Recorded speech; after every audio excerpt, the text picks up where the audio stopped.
તો હવામાન નિષ્ણાંત અંબાલાલ પટેલની વધુ એક આગાહી, વરસાદની સ્થિતિ 28 તારીખ સુધી રહેશે।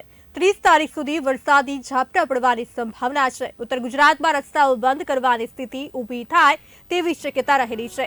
મધ્યપ્રદેશમાં પણ ગુજરાત જેવી સ્થિતિ જોવા મળશે। ઉત્તર ગુજરાતના કેટલાક ભાગો જળમગ્ન જોવા મળશે। પંચમહાલના ભાગોમાં પણ જાગૃતિ રાખવી પડશે। ગામડાઓ પણ જળમગ્ન થશે। પશ્ચિમ સૌરાષ્ટ્રના ભાગોમાં જૂનાગઢ અને પોરબંદરમાં ભારે વરસાદની શક્યતા છે। દ્વારકા, અમરેલી, કચ્છના ભાગોમાં ભારેથી અતિ ભારે વરસાદની શક્યતા રહેલી છે। હજુ પણ વરસાદની સ્થિતિ તારીખ 28 સુધી જવાની શક્યતા રહેશે।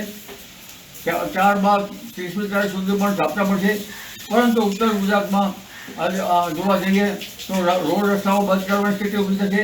મધ્ય ગુજરાતમાં પણ એવી સ્થિતિ થશે। આજે વરસાદ હોવા છતાં ઉત્તર ગુજરાતના ભાગો જળમગ્ન જેવા જોવા મળશે। જ્યાં જુઓ ત્યાં જળ પ્રલય હોય અથવા તો જળ ખેલાબ હોય તેવું જણાશે। આ ઉપરાંત પંચમહાલના કેટલાક ભાગો પણ જાગૃતિ રાખવી પડશે। ત્યાં પણ નિકાલ વ્યવસ્થા કરવાની યોગ્ય છે। સાબરકાંઠાના ભાગોમાં પણ નિકાલની વ્યવસ્થા યોગ્ય રહેશે, પાણી કરવાની યોગ્ય રહેશે। આ ઉપરાંત ઉત્તર ગુજરાતના કેટલાક ભાગોમાં પણ જળમગ્ન જે છે અને રસ્તાઓ રોડ બંધ થયા છે, ત્યાં પણ થોડી જાગૃતિ રાખવી પડશે। ગામડાઓમાં પાણી ભરાઈ ગયા છે તો તેના નિકાલની વ્યવસ્થા કરવી પડશે। આ ઉપરાંત હવે ધીરે ધીરે આ ભાગોમાં વરસાદનું પ્રમાણ ઘટશે, પરંતુ સૌરાષ્ટ્રના ભાગોમાં ઘણી જનતાની જાગૃતિ રાખવી પડશે। બોટાદના ભાગોમાં પણ વરસાદની ઝાપટા પડવાની શક્યતા છે। વડોદરાના ભાગોમાં પણ હળવા ભારે વરસાદ થવાની શક્યતા છે। અમરેલીના કેટલાક ભાગોમાં વરસાદ થવાની શક્યતા રહેશે, પરંતુ જૂનાગઢના ભાગોમાં ભારેથી અતિ ભારે વરસાદ થવાની શક્યતા છે।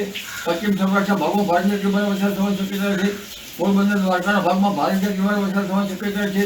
ઉલ્લેખનીય છે કે જામનગરના ભાગોમાં પણ ભારેથી અતિ ભારે વરસાદ થવાની શક્યતા છે। કચ્છના કેટલાક ભાગોમાં પણ ભારેથી અતિ ભારે વરસાદ થવાની શક્યતા છે।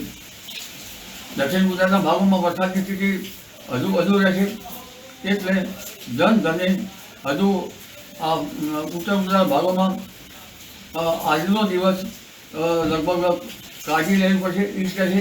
અને સૌરાષ્ટ્રના ભાગોમાં તો વધુ પડતી કાળજી લેવી પડશે, કારણ કે આ એક જબરદસ્ત વાહન છે ડીપ ડિપ્રેશનનું, અને એક ભારે જલ સૈલાબ લઈને આવી રહ્યું હોય તેવું જણાય છે। જી।